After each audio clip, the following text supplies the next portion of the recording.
หุ่นได้ไหมเขาว่าเห็นเห็นอย่างเห็นเจาะเห็นเลย น้องก็เอาเนี่ยนะมันจับเราเนี่ยมาจะเอาปลาคล้องแน่พี่น้องเลยเอาไปลงมาอันนี้ก็รถโดยสารแกล้งเกาะสวรรค์เนาะ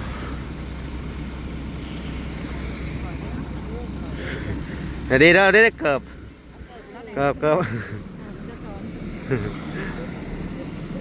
หอดห้องหมอตาเลย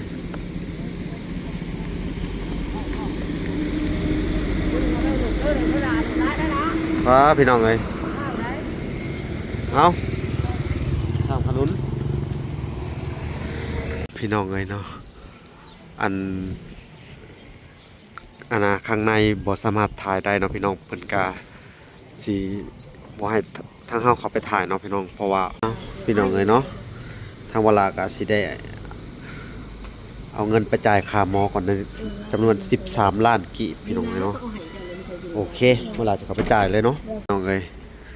ตอนนี้ก็ให้ทางแม่ใหญ่เพิ่นไปหลอกตาแล้วทางเฮาก็สิเดินทางไปถ่าเพิ่นนี่เตรียมข้าวแล้วบ่บัดนี้สิเตรียมข้าวห้องลอกแล้วเนาะสู้ๆเด้อยายบ่เป็นหยังดอกเนาะบ่ยันเตรียมเด้อห้องลอกตาอยู่พุ่นเนาะปุ๋ยขยะออกมาปุ๊บ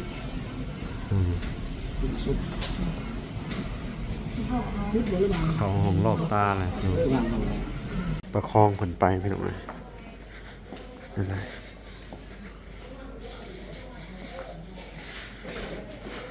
มันจะเข้าไปในอ้าวออกมาแล้วบาทนี่พี่น้องเอ้ยมาซบเกิบก่อนเนี่ยน่าจะเกิดไทยเอายอตีนเพิ่นไทยจับมือเราหน่อยโอ้ยสิจับมือหน่อยบอกเลยไปห้องผักพื้นได้ป่ะนี่เนาะโอ้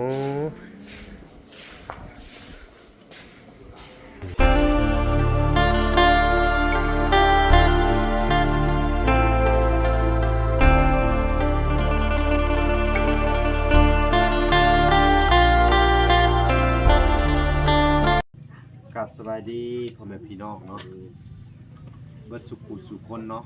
เป็นยินดีเข้าสู่ช่อง YouTube บ่าวละสายบุญคุณธรรมคือเก่าพี่น้องเลยเนาะเส้นเก่าเส้นเคยพี่น้องเลยทักทายสบายดี FC ทางไทย FC ทางลาว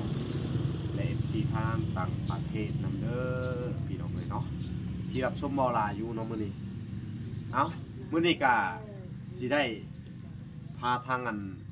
แม่เพิ่นเนาะไปรักษาตาเนาะคือปัจจุบันนี่ทางแม่บ่ล่ะเนาะก็แนม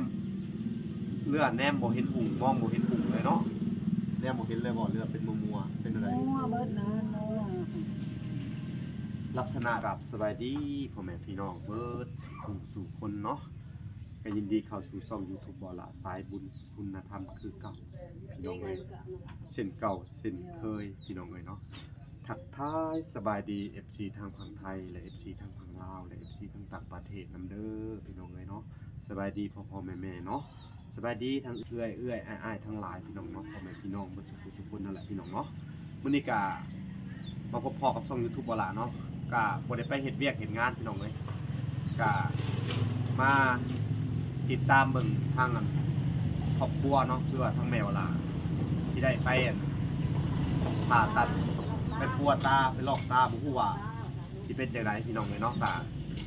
นี่แหละก็เพิ่นก็เป็นตาแบบว่าตาพางบ่แม่หรือว่าเป็นตาหยังแต่โดนเติบเนาะเป็นปีแล้วเนาะเพิ่นก็จมมานานแล้วพี่น้องเจ็บหูเจ็บตามาโดนแล้วเนาะเวลาก็ได้เก็บเงินสะสมแรกๆว่าสิเก็บเงินสะสมมาช่วยเหลือเพิ่นพี่น้องเอ้ยตั้งแต่แรกเนาะก็พอดีทางเวลาก็ได้กลับมาบ้านมื้อนั้นกับผู้ดีทางเอื้อยอ้ายเพิ่นได้โทรมาถามไถ่เนาะ เกี่ยวกับการช่วยเหลือกับผู้ที่แม่เพิ่นเจ็บตากับมีผู้ที่โชคดีเนาะที่ว่าทางนั้นเอ้ายเพิ่นโทรมาหาทางวลาผู้ดีเลยเนาะมื้อนั้นกับผู้ที่อันมาเยี่ยมมายามเพิ่นก็เจ็บตากับผู้ที่อ้ายกับเอ้อยเพิ่นเห็นเนาะเพิ่นก็เลยอันน่ะช่วยเหลืออันมาในครั้งนี้พี่น้องเอ้ยเนาะทางวลาก็ต้องขอบคุณเนาะขอบคุณที่อ้ายและเอื้อยอยู่ทางอเมริกาเพิ่นพี่น้องเอ้ยที่มีจุดประสงค์อยาก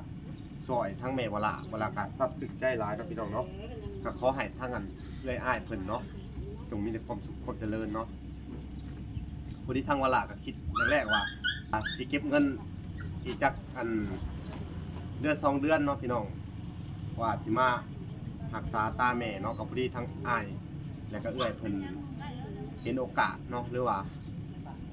เพิ่นได้เห็นแล้วเพิ่นก็เอ็นดูเมตตาสงสารทางวลาเนาะแล้วก็เพิ่นก็ให้เงินค่ารักษาหรือว่าค่าดูแลดวงตาแม่มากับประมาณ$700พี่น้องเอ้ยเนาะก็ต้องขอบคุณเพิ่นเนาะทางวลาก็ดีมุกดีใจหลายเนาะก็มีโอกาสที่ได้พาแม่เพิ่นไปหาหมอเนาะก็เลยสละเวลาจากการช่วยเหลือเนาะมาพาแม่ไปหาหมอมื้อนี้เนาะเป็นจังได๋ดีใจบ่แม่ดีใจโดยดีใจเนาะที่ได้ไปหาหมอเอาโอเคพี่น้องเลยเนาะก่อนอื่นเบิดก็ต้องขอบคุณทั้งเอื้อยอ้ายทั้งสองท่านเนาะที่ให้โอกาสและก็ให้เงินค่ารักษาแม่ทั้งวลาเนาะวลาก็สิได้พาครอบครัวไปรักษาไปปรึกษาอาการตาว่ามันรักษาจังไดเนาะทั้งวลาก็บ่เคยมีแบบนี้เนาะพร้อมสิไปบ่รถโดยทางเขาถามเลย พร้อมไป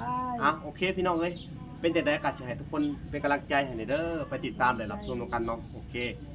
ไปแม่ไปเบิ่งโอเคพี่น้องเอ้ยพี่น้องเอ้ยเนาะเดินทางโดยสารพี่น้องเนาะก็คือว่า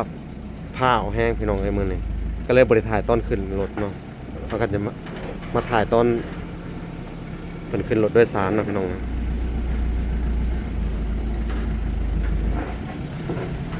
นี่แหละพี่น้อง บริรู้เขาบ้างอย่าอะไรเจ้าอันนักของอะไร อันนี้ก็อยู่ในบนรถโดยสารเนาะพี่น้องเนาะ เราจะไปดังกันโอเคพี่น้องเอ้ยทางวลาก็จะพากันเดินทางพุ่นแหละเข้าในเมืองทางสวรรค์เขตพี่น้องเอ้ยเดี๋ยวเราจะไปพบพ่อกันอยู่ในเมืองเลยพี่น้องเอ้ยโอเคตอนนี้กำลังสิออกจากแก่งกอกเมืองจำพรพี่น้องเอ้ยเนาะทางวลาก็จะเดินทางไปสวรรค์เขตเนาะน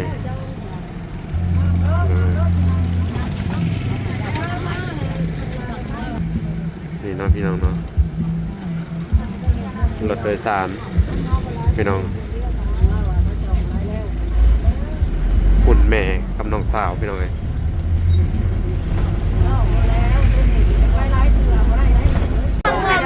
พอมาฮอดรักษาสิบหาพี่น้องเอ้ยวุ่นวายกันใหญ่เลยพี่น้องหนัวเลยปิ้งไก่รักษาพี่น้อง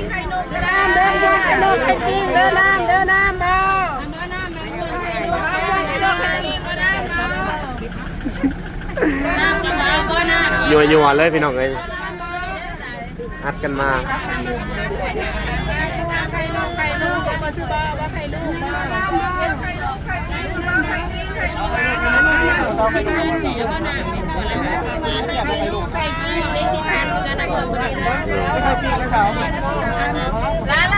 เอารถเอามา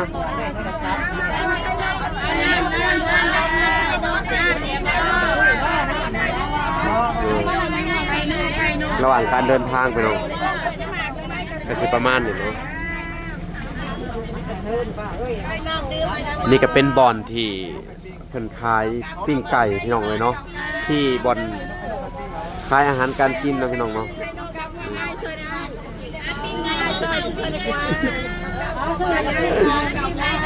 ไอ้นี่ซอยแน่จักอย่างไอ้นี่เขาจีหวานบ่ กะจีหวาน โดยตรงละซาไอ้นี่เอาแต่ตรงนึง ถุง เนาะ ละ10จะว่าเมื่อกี้นี่ อ๋อข้าวกล้ำข้าวเมาเลยตรงละ10ไอ้นี่ซอยดีกว่าข้าวจีหวานและตรงละซาวนี่นะมันก็ทำ นี่พี่น้องเอ้ยบุญไหว้กันใหญ่เลย ซอยหวานข้าวจีหวานใช่ใช่ใช่เนี่ยข้าวกล้ำข้าวเมา ฮะ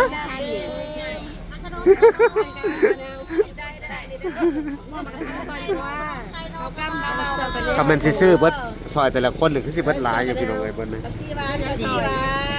นซื้อยังซอยเอามากระทานบ่คือม่วง แล้วบ่มากระทันนะมาผมดูถุงหนึง ข้าวกล้ำข้าวเมา10,000 เอาถุงหนึ่งบ่เอาสองได้กินเลยเอาได้ไหมเอาชื่ออะไรกับพ่อแหละชื่อหลายแหละเอานี่เอาตัวมากระทันนี่ ให้ลูกบ่ ฮะ น้ำดื่มได้ละบ่น้ำบ่ เอาโอเคพี่น้อง น้ำดื่มได้ละบ่ ซ้อน3เด้อเงินก่อน เอาน้ำนี่ ถุงเท่าไหร่น่ะ โอ้ย10,000 2อันเดียว เดี๋ยวกดมือค่ะ โอเคกะสิออกจากหลัก35แล้วพี่น้องวุ่นวายขนาดพี่น้องเอ้ยโอเคพี่น้องเอ้ยไปพ่อกันอยู่สวรรค์เลยพี่น้องเอ้ย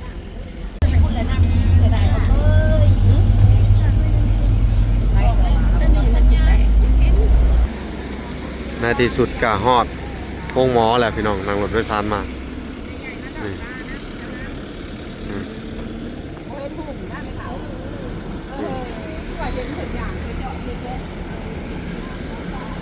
น้องก็เอา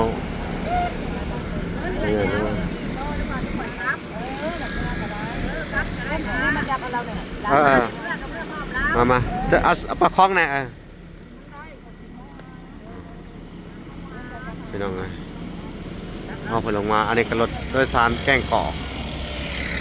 สวรรค์เนาะ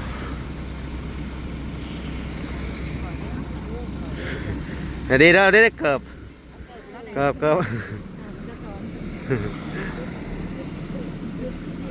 นี่ก็น้องสาวอันนะมากัน5 คนพี่น้องเอ้ยเนาะมีทั้งอันเอื้อยไผ่แล้วก็อันน่ะเอื้อยใหญ่พี่น้องเอ้ยนี่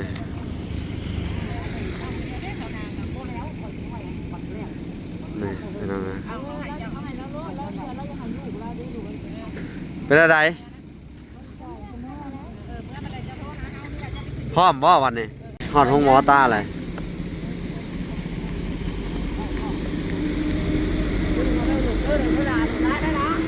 พี่น้องเอ้ยเอาสร้างถนน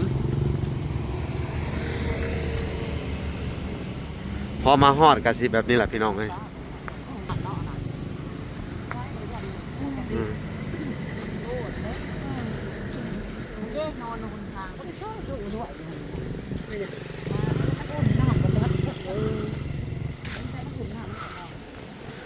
นี่เป็นห้องหมอ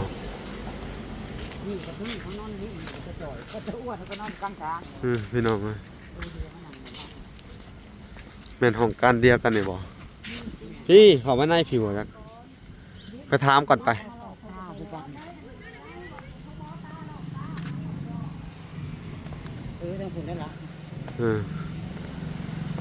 มาครั้งแรกพี่น้องเลยบอกเคยพูดว่าเพิ่นลอกกันแบบใดมากัน4 คน5 คนถึงว่าละพี่น้องเลยเดี๋ยวสิพอเขาไปฮอดอันห้องหมอบอกว่าสิแต่ใดเนาะพี่น้องต้องไปสอบถามเพิ่นอันรายละเอียดก่อนพี่น้องเลยเนาะเพราะว่ามูลค่าของค่าใช้จ่ายมันฮู้มันสิเท่าไหร่เนาะกวดเกิบ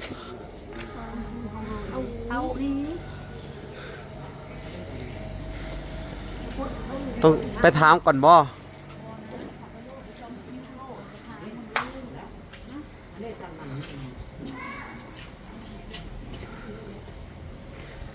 อันนี้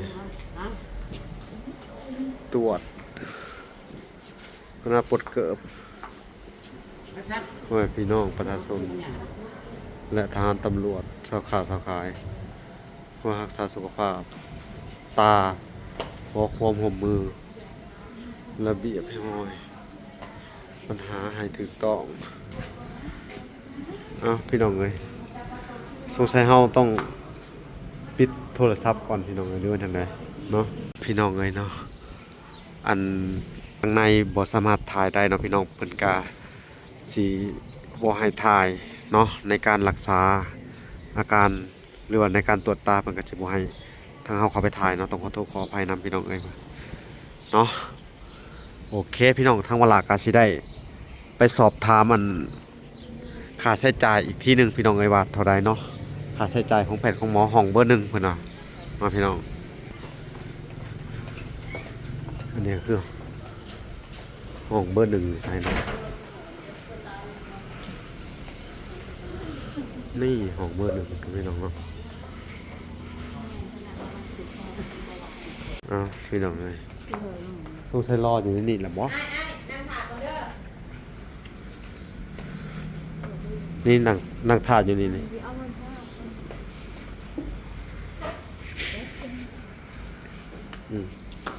นี่เนาะพี่น้องเราจะเข้าห้องตัวนี้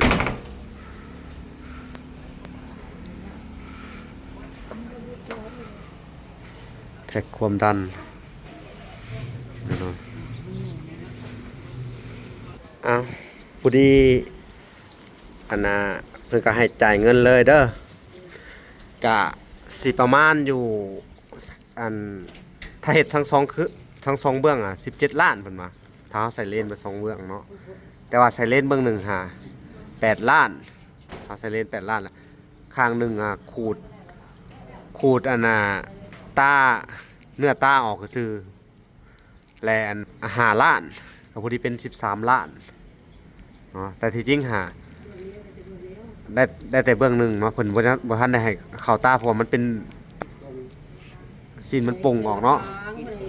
เพิ่นให้แต่ว่าอันตัวนี้ก็คือเฮ็ดคือการขูดตานะเพิ่นสิผ่าตัดตาน่ะออกตาขาวตาที่มันป่งออกเนาะแต่ว่าต้องขอโทษนำทุกคนเนาะอันน่ะเพราะว่าข้อมูลการแพทย์เพิ่นบ่ให้ถ่ายข้างในเนาะเพิ่นก็สิให้อันมาเว้ากันข้างนอกนี่แหละให้สิเว้ากับเจ้านี่เด้อก็มีว่า13 ล้านสินับให้เพิ่นเลยสิไปจ่ายเลย13 ล้าน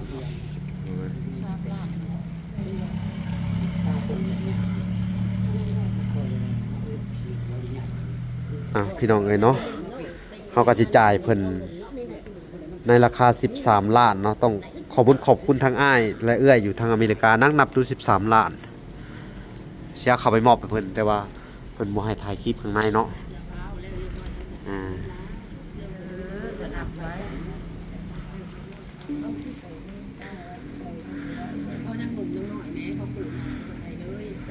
ของเจ้านี่มันตามันหนาเนื้อมันหนาแหละครับเพิ่นว่า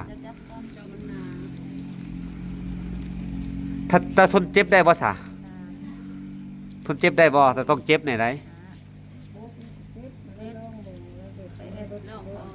เอามาใบหนึ่งเด้อตัวนี้มันกระปุก50อันน่ะถ้าทนเจ็บได้อันน่ะถ้าทนเจ็บได้ก็เฮ็ดเลย17 ล้านเด้ทั้งสองแต่หมอแนะนำว่าให้ผ่าครั้งหนึงก่อนแม่นบ่คันยาวแล้วแต่เจ้าเอาท้องก็ได้เอาไป52ใบมามันบ่พอ7 8 9 10 2 ล้าน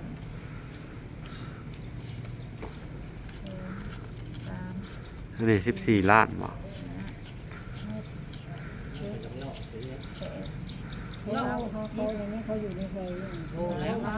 พี่น้องเอ้ยเนาะ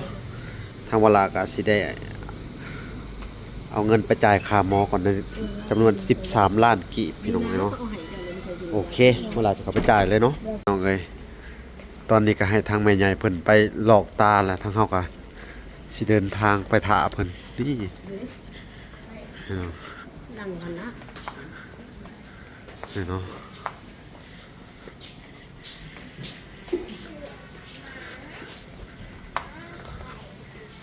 เตรียมข่าวแล้วบ่บัดนี้สิเตรียมข่าวห้องลอกอะไรเนาะ สู้ๆเด้อยายบ่เป็นหยังดอกเนาะ หลายคน อืม เช้า บ่ยัน หลายคนอยู่เขาเห็นเขา เตรียมเด้อ เขาก็เห็นอยู่บ่อยเขาก็เห็น โอเค เดี๋ยวจะหน่อย ซาได้อีกเนาะ มีแต่ว่ากินยาเอาเพิ่นสิซักยาแก้ปวดกินอะไรยาแก้ปวด ยาเป็นอะไรที่เขาก็ว่าอีก นี่ยาโอเคเนาะ ยามันให้ก็แล้วยาตาย อืม ได้ถุง โอเคพี่น้องเพิ่นก็สิได้เข้าไปหลอกตาเนาะอันนี้ค่าใช้จ่ายพี่น้องเอ้ยจำนวน13.5 ล้านกีบพี่น้องเนาะใส่เลนส์ข้างหนึ่งลอกตาขาวข้างหนึ่งพี่น้องเนาะถ้ากลับมาอีกก็ประมาณใส่เลนส์อีกข้างหนึ่งก็น่าจะเป็น8 ล้านอีกพี่น้องเอ้ยเนาะโอเคพี่น้องเอ้ยน้องจูงไปแล้ว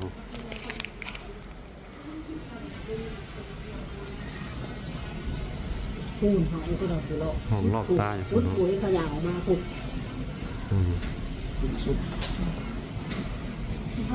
ปุ๋ยบาง เขาห้องลอกตาแหละพี่น้องถ้าว่าเราบ่สามารถไปถ่ายได้ก็ต้องขออภัยนะพี่น้องเนาะอันนี้กับคนก็มารักษาตากันหลายเนาะพี่น้องเนาะนี่แหละป้าพี่น้องเอ้ยบ่ได้มีแต่แม่ว่าละเนาะคนที่เพิ่นมารักษาก็หลายคนอยู่พี่น้องเอ้ยนะแต่ตอนนี้เราต้องรออยู่ห้องอันลอกตาก่อนพี่น้องเอ้ยรอตอนเพิ่นออกมาพุ่นแล้วฮะจังสิมาลุ้นกันว่าเพิ่นสิเป็นจังไดพี่น้องประคองเพิ่นไปพี่น้องเอ้ยนั่นแหละ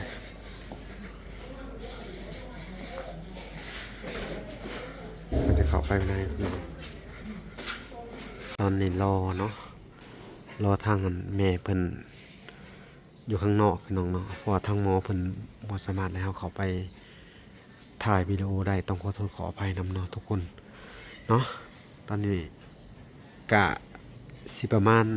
กะสิรอประมาณ20-30 นาทีหรือว่าประมาณชั่วโมงหนึ่งนี่แหละพี่น้องเนาะเพราะว่าเพิ่นสิเฮ็ดตาทั้งสองอันข้างเนาะแต่ว่าข้างหนึงบ่ได้ใส่เลนส์เนาะเพราะว่าเผือกตามันหนาเนาะตาขาวมันหนาพี่น้องเพิ่นว่าสิได้กลับมาใส่ใหม่อีกครั้งหนึงเนาะแต่ว่าค่าใช้จ่ายมื้อนี้ก็สิถึกอยู่ประมาณ13 ล้านเนาะแต่ว่ามาอีกรอบหน้าก็สิเป็นประมาณอีก8 ล้านเนาะพี่น้องเนาะอ้าวพี่น้องเอ้ยรอลุ้นกันต่อไปว่าเพิ่นสิเป็นจังไดต่อเนาะเพราะว่าทางหมอเพิ่นว่าถ้าปล่อยไว้ตามันก็สิบอดสนิทเพิ่นว่าถ้าว่าลอกนี่ก็ได้ใส่เลนส์ไปนำมันก็สิค่อยๆมองเห็นเนาะพี่น้องเนาะแต่ว่าต้องรักษาอันหยอดตาตลอดพี่น้องเอ้ยแต่เพิ่นให้ใส่ข้างหนึงก่อนเนาะพี่น้องเอาเวลากะสินี่แหละพี่น้องรอไปอีกประมาณสัก2-3 อาทิตย์เพิ่นว่าให้มาเบิ่งแล้วก็มาใส่เลนส์ตาอีกข้างหนึงเนาะพี่น้องเนาะโอเคพี่น้องเอ้ยเนาะอ้าวออกมาแล้วบาดนี่พี่น้องเอ้ยมาซบเกิบก่อนเนี่ยน่าจะเกิดใส่เอายอตีนเพิ่นใส่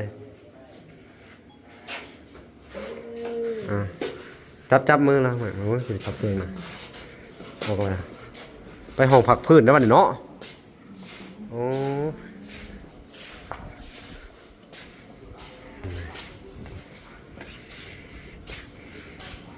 ไม่ได้น้อยเจ็บนะเจ็บแรงยากครับแรงยากนะครับนะ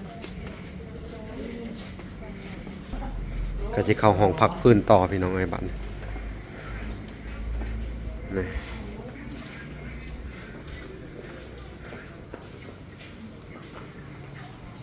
โอเคพี่น้องเลยหลังจากลอกตาเสร็จพี่น้องเอ้ยก็จะนอนพักผ่อนเนาะแล้วหลายคนก็จะนอนพักผ่อนนะครับคนที่มาเฮ็ดตาคือกันนะแต่ว่าใส่เลนส์ได้แต่ข้างหนึ่งข้างนี้เปลือกตามันหนาเปลือกตามันหนาเปลือกตาหนาเพิ่นนัดมาอีกทิศหนึ่งก็จะได้มาเช็คตาใหม่อีกที่หนึ่งข้างหนึ่งพี่น้องเลยเนาะ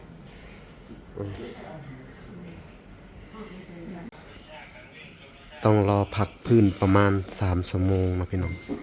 เนาะ หมอเพิ่นจังสิลอกอันพาปิดตาออกพี่น้องแล้วก็ให้เบิ่งเนาะแต่กรณีของแม่บ่ล่ะเนาะพี่น้องเนาะก็เปลือกสันตามันหนาแล้วเพิ่นสิใช้เล่นได้ข้างเดียวนะพี่น้องก็เลยว่ามันได้ใส่แต่ข้างหนึงพี่น้องเล่นรอบหน้าเพิ่นก็จะได้มาใส่ใหม่อีกเนาะพี่น้องเนาะน้ำหนักที่มีแต่67-68ก็คือเขา93คนที่มาผ่าตัดนำกันพี่น้องหลายคนอยู่พี่น้องนี่พี่น้องพาไปเข้าห้องน้ำก่อนพี่น้องเอ้ย ปิดตาสองขางมันยากเลย พาไปเข้าห้องน้ำก่อนพี่น้องเอ้ยบัดนี้เอาประคองได้บ่ประคอง2 คนก็ได้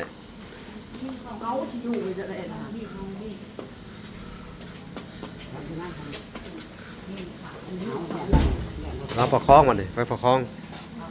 ขออนุญาตปิดกล้องพี่น้องเอ้ยพี่น้องเอ้ยต้องประคองไปแบบสิขอโทษขออภัยนำเด้อพี่น้องมาประคองแม่นี่ประคองเพิ่นบ่เข้าไปตรวจตาใหม่อีกครั้งหนึ่งครั้งสุดท้ายพี่น้องก่อนกลับบ้านเนาะเพราะว่าต้องขอโทษขออภัยนำพี่น้องเอ้ยมันเพิ่นบ่ให้เขาไปถ่ายในนะพี่น้องเขาจิเขาส่งเพิ่นฮอดนอกเลยแม่ข้ามมันนะแม่ย่างก้าวขึ้นเอาโอเคพี่น้องเอ้ยจะได้ปิดคลิปแล้วก็ออกมาถ่ายกันใหม่ตอนขึ้นรถพี่น้องเอ้ยเนาะพี่น้องเอ้ยเนาะพออันประคองเข้าไปห้องตรวจตาแล้วก็ต้องขอโทษขออภัยนำพี่น้องบริไทยรายละเอียดให้เบิ่งเนาะประคองแม่น้ำแน่พี่น้องเอ้ยเพิ่นคือแบบว่าเป็นวินเนาะอาการจะวินหลายพี่น้องเอ้ยเนาะเป็นวิงเป็นเวียงเนาะพี่น้องเนาะโอเคพี่น้องเอ้ยเนาะก็คือว่าทั้งเวลากับบ่ทันได้กลับมื้อนี้เนาะต้องรอพักพื้นอีกอยู่ห้องหมอนี่แหละคืนหนึ่งเพราะว่าทั้งแม่เพิ่นเป็นวินเนาะทั้งหมอเพิ่นก็บอกว่าถ้าเป็นนักเพิ่นบ่ให้เมื่อเนาะเพิ่นให้อยู่ข้างคืนก่อนเนาะพี่น้องเนาะอยู่กัน2 คนมันที่เฮาบ่ได้ถ่ายคลิปกับมันบ่มีผู้จับกล้องให้เนาะแล้วก็ประคองแม่นำแน่ต้องขอโทษขออภัยนำเด้อพี่น้องเอ้ยเนาะขอโทษขออภัยนำเนาะทั้งเวลาก็สิได้ขอตัวลำลาไปก่อนเนาะกราบขอบพระคุณเนาะทางอันเอื้อยจากทางอเมริกาพี่น้องเอ้ยที่ว่าเพิ่นซอยสนับสนุนหรือว่าซอยทางอันแม่บ่ล่ะเนาะทางเวลาก็ต้องขอบคุณเนาะถือว่าเพิ่นซอยในครั้งนี้ก็ขอให้เพิ่นได้บุญกุศลหลายๆเนาะพี่น้องเนาะขอให้ทางเอื้อยจากอเมริกามีแสงสว่างคือแบบที่ซอยคนหรือว่าแม่บ่ล่ะนี่ให้สว่างเนาะสว่างหุ่งเฮืองเนาะมีเฮ็ดทุกสิ่งทุกอย่างก็ให้สว่างไสวัยให้มีแต่ความเจริญหุ่งเฮืองเนาะภายในภาคหน้าก็ขอให้บุญกุศลที่ทางเอื้อยเพิ่นสร้างกับครอบครัวคนทุกข์ยากก็ขอให้เพิ่นเจริญหุ่งเฮืองมีแต่ความสุขความเจริญในหน้าที่การงานเจริญในศีลในธรรมเนาะขอให้อายุมั่นขวัญยืนร่ำรวยเงินทองเด้อเอื้อยทั้งหลายเนาะผู้ที่ซอยในเขตวลาหรือว่าซอยพ่อแม่วลาเนาะวลาที่บ่ลืมบุญคุณเนาะแต่ว่าก็บ่ฮู้ว่าสิตอบบุญแทนคุณจังไดพี่น้องเอ้ยก็มีแต่คำอวยชัยให้พรนี่แหละพี่น้องเอ้ยเนาะมือ10 นิ้วกับขอบบุญขอบคุณแล้วขอบมกขอบใจหลายๆเด้อเนาะทั้งเวลาก็สิได้ขอตัวจบคลิปไปก่อนพี่น้องเอ้ยเนาะเอาไว้ติดตามมื้ออื่นพี่น้องเอ้ยสถานการณ์กลับบ้านก็จะได้ลงอีกคลิปหนึ่งเนาะฝากไปติดตามคลิปตอนต่อไปเนาะและเฮ็ดคลิปเมื่อเบิ่งอาการเพิ่นแล้วแหละเวลาก็จะได้ไปทำงานเนาะออกไปช่วยเหลือสังคมต่อไปพี่น้องเอ้ยเนาะก็ทางครอบครัวน้องลินดากัญญาต่อพี่น้องแล้วก็น้องไก่ทองแล้วก็ยังอีกหลายๆครอบครัวที่รอท่าเวลาอยู่เนาะคลิปนี้ก็ต้องขอบพระคุณทุกท่านขอบพระคุณทุกกำลังใจพี่น้องเอ้ยเนาะที่ส่งมาให้ทางเวลาเนาะขอให้ทุกคนที่ส่งกำลังใจมาให้ก็อยู่ดีมีแฮงเบิดสุขุสุขคนเนาะความเจ็บอย่าได้ความไข้อย่ามีหายเจ็บหายไข้หายเป็นยาโรคาเนาะโอเคพี่น้องเอ้ยทางเวลาก็สิได้ล่ำลาไปก่อน ขอกล่าวคำว่าสบายดีและสวัสดีพี่น้องเอ้ยพอกันใหม่คลิปหน้าบ๊ายบาย